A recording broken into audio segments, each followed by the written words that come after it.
Right. So it's like half an hour past midnight, and I'm having some thoughts.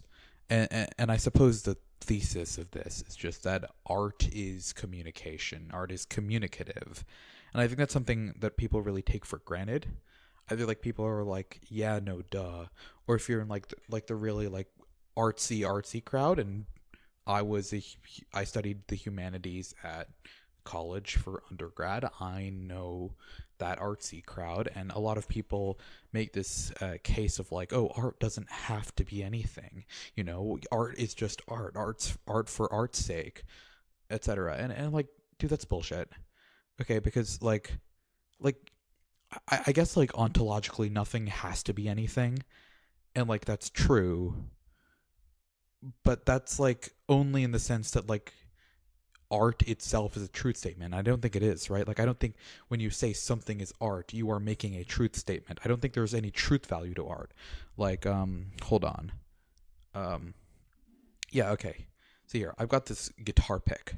When I call this art, that's not that's not a truth statement. You can't negate it, right? It's not. I'm not making a factual claim. I am making a perceptual claim. When I say something is art, I'm making the case that it can be perceived as art, right?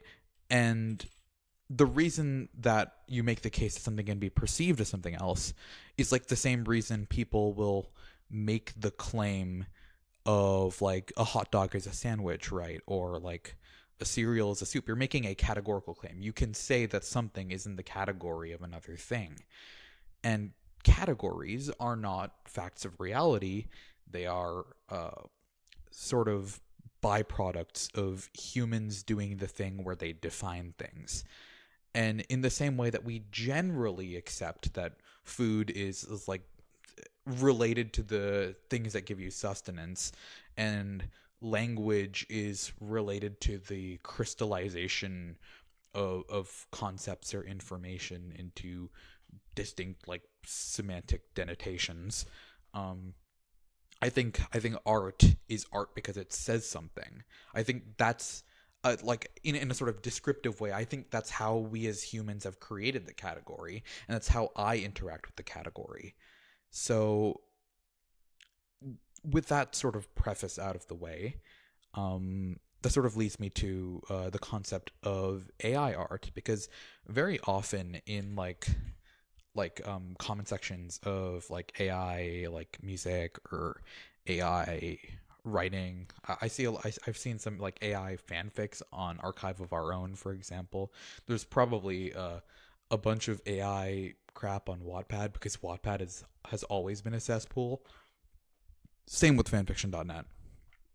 Um, and like one thing I've noticed, like at least to me, is like I stop caring, I tune out. And I think this is probably just a me thing. I've seen other people who are perfectly capable of enjoying like AI art and whatever. And I guess that's because maybe their internal category of art is perhaps less rigid than mine, and I will fully admit that I do have a rather rigid thinking style, and I think that for me, I get things out of art because they tell me things, because like they're communicative. Other people are trying to tell me things, and I think that's valuable.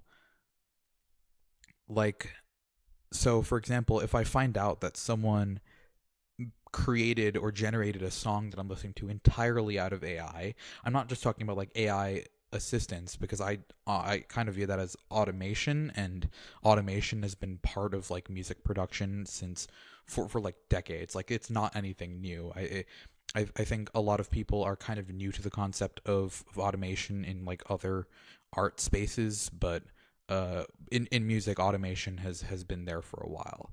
I mean, arguably, automation has been a big part of um, like writing as well, because of like grammar checkers and formatting stuff like that. But it's not been in the way that AI does things. But machine learning as an aspect of like music creation has definitely been around for quite a long time.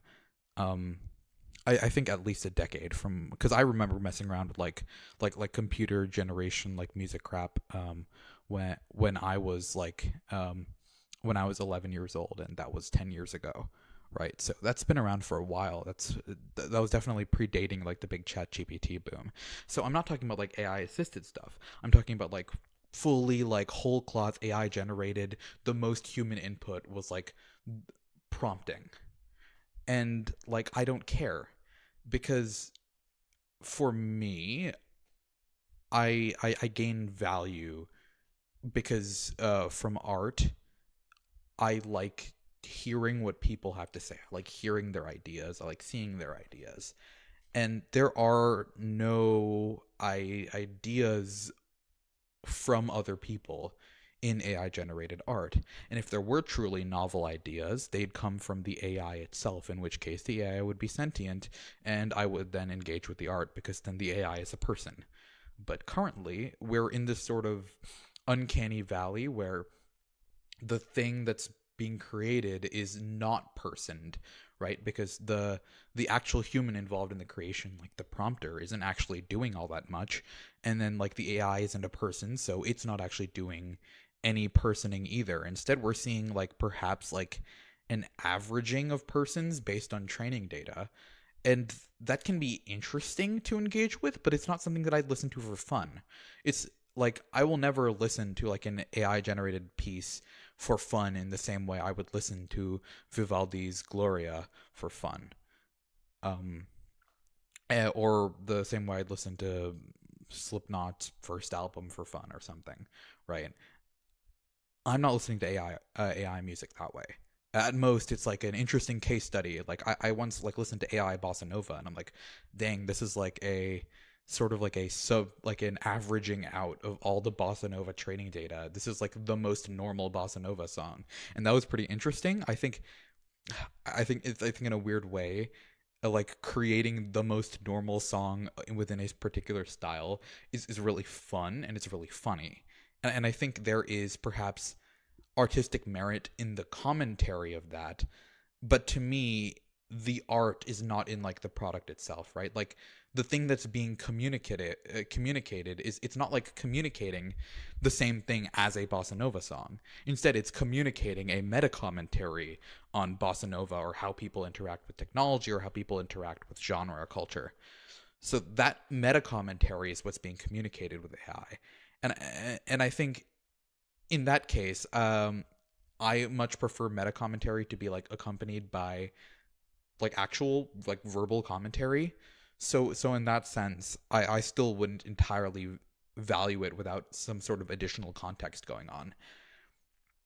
So yeah, I think art, to me at least, my personal experience of art is, I think art should communicate something, and when it doesn't communicate something, I cannot engage with it, and I disengage. And I think art just simply feels less special, because like a lot of people are like, this makes art accessible to everyone, but I think that's kind of like dumb, because then you're like assuming that there is some objective standard of art that you have to be good enough, and two, that we should just make things accessible, like it's okay for some people to be better than other people at things. Like I don't like like some people are like better bass players than other people, and that's why those people become guitarists, because they're not good at playing bass. See that was a little inversion of a common stereotype about bass players, right? um right. I think the fact that people are can be good and bad at things lets people find their niche. I don't think there's anything to be ashamed of in that. I think the people who have this like chip on their shoulder and like, I've always wanted to do art, but I was never good enough. It's like, did you try?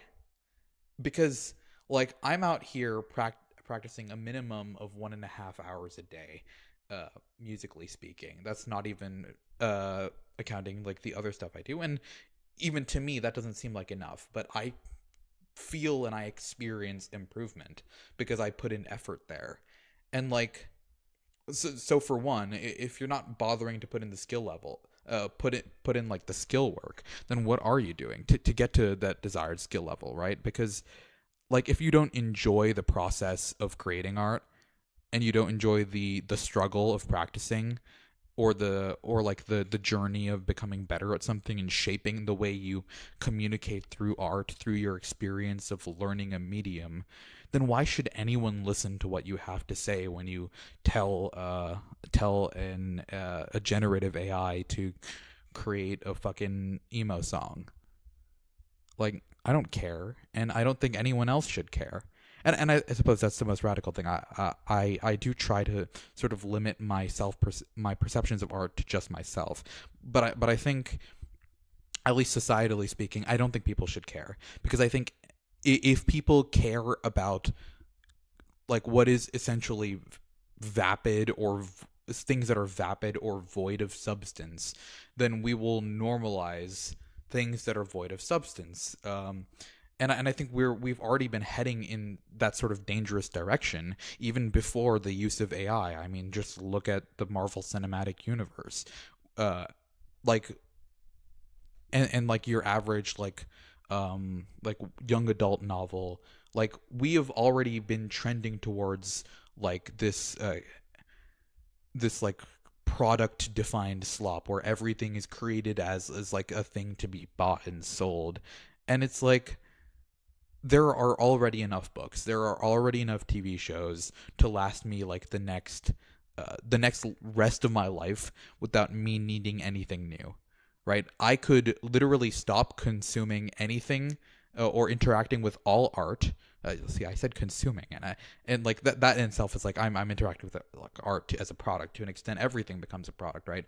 But I could stop engaging with or experiencing art that was released after today, and I would still be completely fine for the rest of my life because there is literally all of human history to contend with.